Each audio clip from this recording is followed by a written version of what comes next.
Hello guys, in this video I'm going to show you how to freeze a scene on the CapCut application.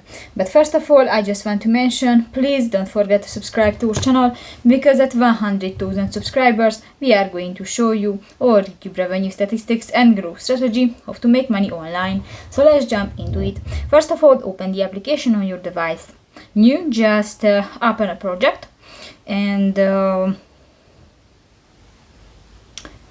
just go to the left bar and tap to the edit button at the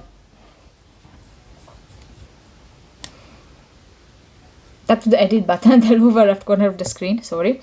And new, just you can find the freeze option next to the reverse, tap that, and that's it. So that's pretty much it for this video, guys. See you in the next one. Bye bye.